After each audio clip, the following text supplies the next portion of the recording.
Bonjour à tous, je m'appelle Tania Lompré. L'éducation, l'immigration, la langue française, ça vous intéresse? Vous êtes au bon endroit parce que moi aussi.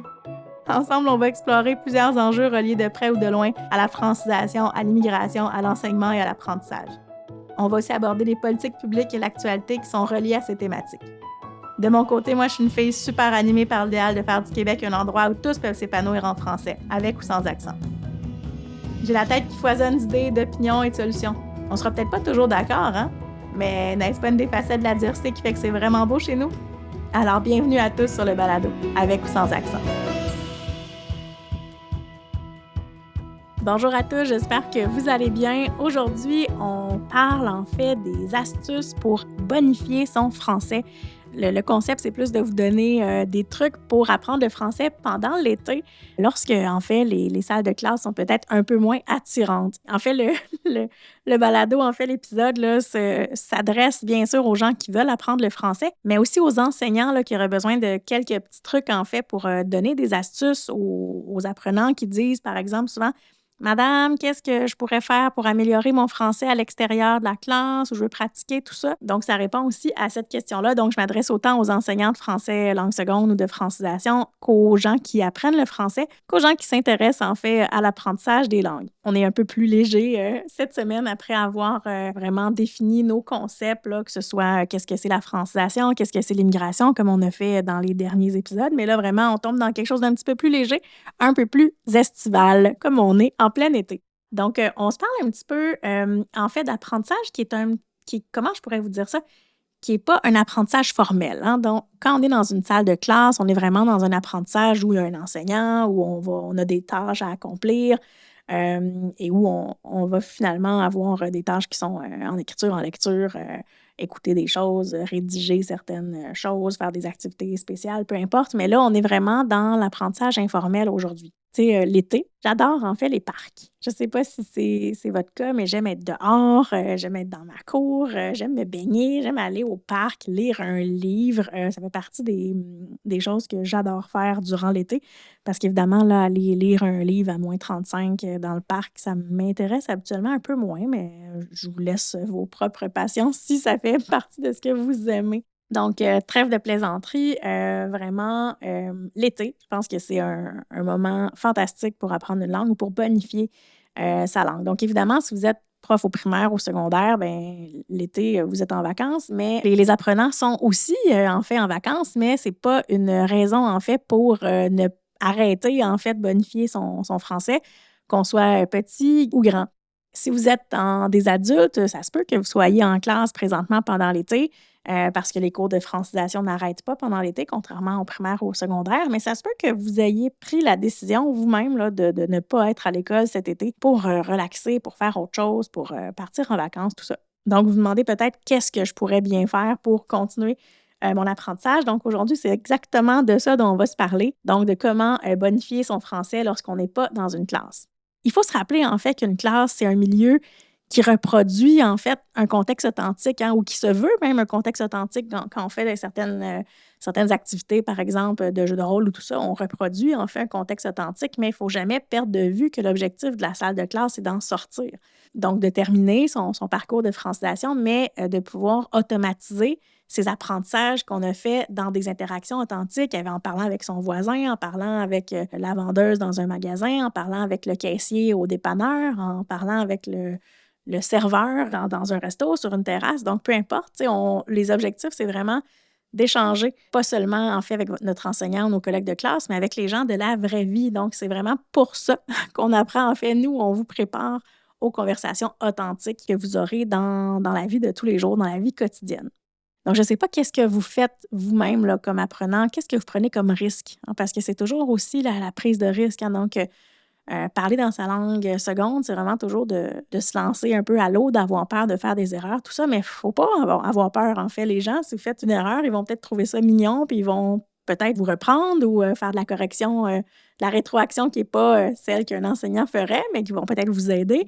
Ils vont trouver ça mignon, tout ça. Donc, c'est aussi une occasion de pratiquer. L'important, c'est d'être fluide, de continuer à parler, de trouver des occasions pour le faire.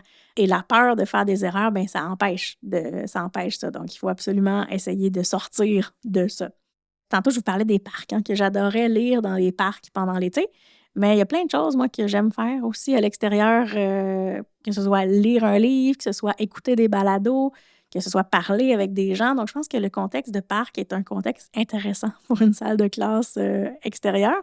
Même si vous êtes enseignant, sortir vos étudiants, vos apprenants au parc, ça peut être intéressant. Mais qu'est-ce qu'on peut faire dans un parc pour bonifier son français? Donc, évidemment, la première chose que je voulais vous suggérer, en fait, c'est de faire des apprentissages culturels. Quand je vous parlais justement de lecture, mais de cinéma, de musique, donc on va parler un petit peu de tout ça. Selon ce que vous aimez, en l'été, c'est toujours une bonne idée pour lire, par exemple, des choses un peu plus légères, hein. Donc, il y a beaucoup de lectures d'été qui vont sortir dans les librairies, tout ça.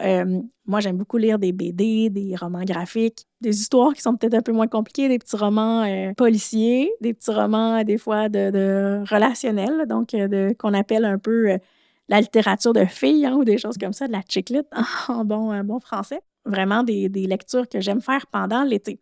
Est-ce que vous lisez en français? Est-ce que vous avez passé le pas de lire? C'est pas juste de lire, par exemple, pour avoir une tâche, comme lire un journal ou lire un texte pour répondre à des questions, mais lire vraiment pour le plaisir dans votre langue seconde. De lire, par exemple, une œuvre que vous connaissez peut-être dans votre langue maternelle, puis de la lire en version traduite en français pour justement faire des liens, peut-être, ou lire. Moi, ce que je suggère, c'est vraiment de lire des œuvres qui ont été écrites en français, comme langue maternelle, qui ne sont pas des traductions, mais lire des versions traduites d'une œuvre qu'on connaît déjà est aussi une bonne idée.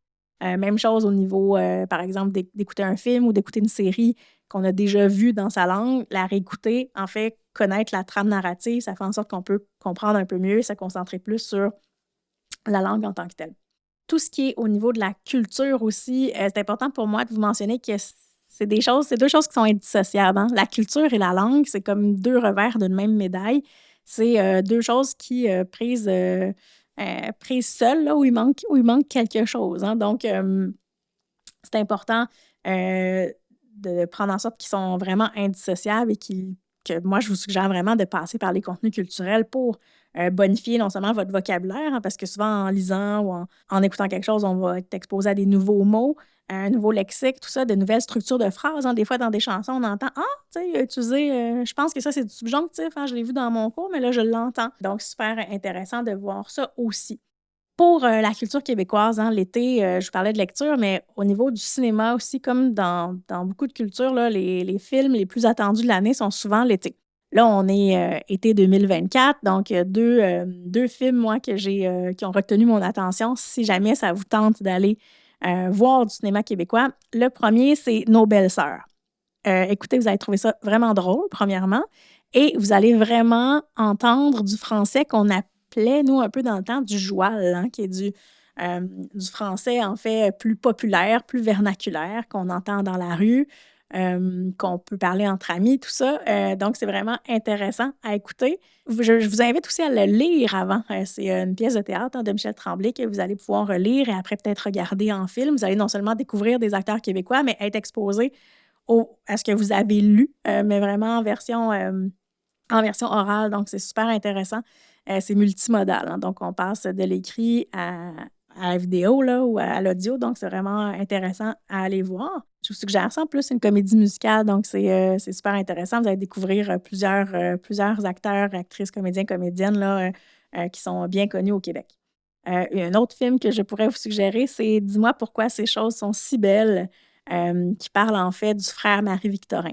Et non, Marie-Victorin n'est pas seulement le nom d'un cégep. Donc, vous verrez dans ce film qui était Marie-Victorin. Et non seulement c'est un film magnifique, vraiment, que je vous suggère d'aller voir. Je pense que vous allez adorer votre expérience. Au niveau des contenus culturels aussi, je ne sais pas si vous écoutez de la musique en français. Donc, évidemment, il y a la musique francophone avec tous les classiques que les gens écoutent. Souvent, tu sais, quand je demande à mes étudiants qu'est-ce qu'ils connaissent de la musique québécoise, ben il y a un nom qui ressort souvent, hein, qui est celui de Céline Dion. Évidemment, il y en a d'autres, là, mais c'est celui que moi j'entends le plus quand je demande à mes étudiants là, qu'est-ce qu'ils connaissent de la culture, de la chanson québécoise. La chanson francophone, hein, beaucoup de choses aussi qui sont connues, souvent là, Charles Aznavour, Ginette Renault, Jean-Pierre Ferland, des gens, des grands noms là, de la chanson québécoise ou francophone que les gens connaissent. Mais je vous invite aussi à aller voir un petit peu qu'est-ce qui se passe Au niveau de la musique plus moderne, là, quand je parle de modernité, je parle des dernières années. En fait, je ne sais pas si vous connaissez les Cowboys Fringants. Moi, ce serait une de mes suggestions de l'été. Si jamais vous aimez les comédies musicales, si vous avez l'occasion d'en voir, il y a les Cowboys Fringants. En fait, le parolier des Cowboys Fringants qui a participé, en fait, à la mise en œuvre là, de la comédie musicale Pub Royal. Et il y a aussi un CD, en fait, là, le dernier CD des Cowboys Fringants, en fait, qui porte le même titre. Je vous invite à l'écouter. C'est vraiment un beau disque. Si vous ne connaissez pas les Cowboys Fringants, vous en avez peut-être déjà entendu parler aussi parce qu'à l'automne, le chanteur Carl Tremblay est décédé. Il y a eu une onde de choc là, dans la population au Québec. Vous êtes peut-être demandé qui c'était, ou peut-être que vous n'étiez pas encore arrivé au Québec et vous ne savez pas du tout de quoi je parle, mais je trahis aussi mon âge là, en disant ça parce que les Cowboys Fringants, c'est un groupe de ma génération, mais vraiment, si jamais vous pouvez vous procurer ce disque-là ou l'écouter sur une plateforme là, de diffusion que vous aimez, je vous suggère d'aller écouter ça et d'aller comprendre en fait pourquoi les Cowboys Fringants ont connu une aussi grande carrière là, dans les dernières années. Ça vous fera une découverte. Il y a vraiment plein d'autres artistes que je pourrais vous suggérer. Moi, il y a des gens que j'aime écouter en auto. Quand je me déplace là, sur des longues distances, là, surtout quand c'est l'été, on a tendance à aller voir des amis ou aller dans des endroits où on voit peut-être moins souvent. Donc, moi, ce que j'écoute vraiment beaucoup en voiture, là, Vincent Vallière, Dumas, et un petit nouveau que j'aime bien depuis quelques mois que j'ai découvert qui s'appelle Étienne Dufresne. Donc, vraiment de la musique québécoise intéressante. Donc, je vous suggère d'aller en écouter. Évidemment, ça, c'est des goûts personnels à moi. Là. Donc, je vous fais des suggestions, mais je pense que vous pouvez trouver vraiment là, chaussures à votre pied ou chaussures à votre oreille. Là. Je ne sais pas comment on pourrait l'utiliser maintenant, mais vraiment, là, il y a toutes sortes d'artistes que vous pouvez découvrir. Même si ce n'est pas nécessairement des artistes en tant que tels, je vous invite à syntoniser vraiment des chaînes de musique, des chaînes de radio, en fait, qui pourraient vous faire découvrir des chansons francophones aussi. Évidemment, dans les chaînes de radio, il y a des chansons de toutes les langues, de plusieurs pays, sur plusieurs cultures, mais vous allez pouvoir découvrir des chansons québécoises aussi. Donc, d'écouter la radio parler aussi, c'est super intéressant. Donc, d'écouter, par exemple, les émissions du matin dans la voiture ou dans la cuisine, juste pour continuer à écouter du français. Si vous êtes aussi plutôt du genre numérique, hein, tantôt je vous ai parlé de cinéma, de livres, même d'albums graphiques, de bandes dessinées, des choses que j'aime lire pendant l'été, des romans policiers, des choses comme ça. Moi, je suis vraiment une fanatique des romans policiers. J'adore ça. J'en lis à peu près une vingtaine par année, là, dont la majorité sont lus l'été. Donc, ça aussi, si ça vous tente d'avoir des suggestions, vous m'écrirez. Ça me fera plaisir de vous suggérer des auteurs francophones, mais je vous dirais que chez les francophones, moi, j'aime beaucoup Maxime Chatham, qui est un Français. Si jamais vous avez la chance de le lire. Mais au niveau québécois aussi, vous pouvez lire peut-être Christine Brouillet, dont les romans se passent là, à Québec. Ou en fait, vous avez aussi Guillaume Morissette, dont les intrigues se passent dans la région de Trois-Rivières. Donc, c'est vraiment intéressant aussi de lire des romans qui se déroulent dans certaines villes du Québec. Donc, si vous êtes plutôt numérique, hein, donc je sais qu'il y a des gens qui préfèrent lire sur des téléphones cellulaires ou écouter, en fait, des choses. Donc, je vous suggère, bien évidemment, d'écouter des balados en français. Il y en a plusieurs. Hein, vous allez voir sur n'importe quelle plateforme de diffusion, vous allez trouver plusieurs types de balados. Bien, merci d'écouter le mien d'abord. Hein? Donc, ça, c'est sûr que je vous suggère de continuer à l'écouter. Puis, si vous n'avez pas écouté les épisodes précédents, bien, de les écouter aussi. Mais je vous invite vraiment à identifier une thématique qui vous intéresse et à trouver des balados qui s'adressent à vous. Donc, des balados sur les livres, des balados sur les idées, des balados sur l'actualité, des balados sur les histoires criminelles, des balados sur la productivité. Donc, il y a plusieurs types ou plusieurs thématiques qui peuvent être écoutées. Et ça vous, non seulement vous donnera des nouvelles informations, mais vous permettra de développer aussi un vocabulaire sur les thématiques qui vous intéressent. Même chose aussi si vous avez encore une application à découvrir, si vous ne connaissez pas Moril de Radio-Canada. C'est une application qui vous permet d'écouter des extraits vidéo d'émissions de télévision surtout québécoises, mais aussi canadiennes qui ont été tournées au Canada français, donc par exemple en Ontario francophone ou en Acadie, mais ça va vous faire découvrir plusieurs types d'émissions et vous avez des questions intégrées à la fin des vidéos ou pendant les vidéos, donc ça vous permet d'écouter avec des questions, comme des types d'activités que vous faites peut-être dans votre classe, mais ça vous permet de le faire aussi à l'extérieur. Bien sûr, il y a plein d'autres applications d'apprentissage des langues secondes que je ne nommerai pas ici parce qu'ils n'ont pas besoin d'être nommés. Non, mais vous pouvez quand même les trouver et vous pratiquez quelques minutes par jour. Moi, par exemple, tous les matins, dans ma routine matinale, j'apprends une langue seconde à l'aide d'une de ces applications que je vous suggère si jamais vous voulez l'utiliser. Mais je vous suggère plutôt d'aller vraiment chercher du matériel authentique plutôt que ce type de choses-là, dont Moril, là, qui utilise du matériel authentique seulement. Toujours pour continuer dans les activités d'été, j'aimerais ça aussi vous suggérer d'aller manger sur une terrasse, hein, donc dans un restaurant dans un quartier, dans votre quartier ou profitez-en pour découvrir un autre quartier, d'aller manger sur une terrasse, de commander en français, de commander une crème glacée, hein, une molle choco-vanille, là, ou une molle, ça veut dire une crème glacée molle, mais on dit beaucoup au Québec une molle. Je vous suggère aussi d'aller essayer une cabane de patates frites, hein, aller manger une poutine sur on appelle ça des cabanes à patates frites aussi, là, mais vraiment des petits casse-croûtes là, où on peut commander une poutine ou un hot dog, mais vraiment, je vous suggère, l'été, c'est un bon temps pour manger une poutine avec une crème glacée. C'est toujours super bon pour la ligne. Je vous suggère aussi de continuer à écrire, hein. Des fois, on va parler plus, on va écouter plus, mais on est moins dans la production. Donc, je vous suggère, si vous avez un journal, hein, que ce soit électronique, là, par exemple, sur un téléphone, vous avez une application qui s'appelle Journal sur Apple, si jamais ça vous intéresse. Mais de vous acheter un beau cahier aussi, puis de vous dire, ben j'écris un peu tous les jours, 5-10 minutes par jour, j'écris ce que j'ai fait aujourd'hui, j'écris des endroits que j'aimerais visiter, j'écris des choses que j'ai vécues dans ma journée, tu sais, juste pour redévelopper un peu ou aiguiser votre plume pendant l'été ou même en tout temps. Je vous invite vraiment à faire ce type d'activité-là qui va vraiment vous aider à bonifier votre français. Écrire et lire, ce ne sont pas seulement des tâches scolaires, hein, ce sont des tâches qu'on fait en tout temps. Donc, vraiment, continuez à bonifier vos compétences quand vous pouvez le faire. N'oubliez pas, prenez ça avec légèreté, hein, c'est l'été, c'est le temps quand même de s'amuser, mais on peut s'amuser en français, hein, bien sûr. Ayez pas peur de faire des erreurs, hein. Chacune des erreurs que vous faites est une occasion d'apprendre. Il ne faut jamais oublier ça. Puis, il faut aussi sortir de sa zone de confort, hein. Donc, sortez des endroits où vous allez dans des nouveaux endroits, parler avec des nouvelles personnes. C'est en sortant de la zone de confort qu'on trouve souvent la zone de magie.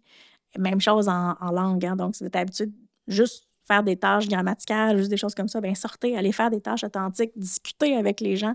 Avec n'importe qui, dites bonjour aux gens au parc, dites-leur qu'ils ont un beau chien, n'importe quoi. Tu sais, des fois, ça prend juste ça pour commencer une discussion avec quelqu'un. Donc, vraiment, je vous souhaite un super bon été. J'espère que vous pourrez mettre certains de ces conseils-là en pratique et qu'on vous retrouvera en pleine forme en classe en septembre ou juste dans votre vie quotidienne, mais à poursuivre en fait votre bonification d'apprentissage du français. On se revoit dans 2 semaines. N'oubliez pas de communiquer avec moi si jamais vous avez des suggestions ou si quelque chose vous a plu, que vous voulez les références. N'hésitez pas, je suis toujours disponible pour vous répondre.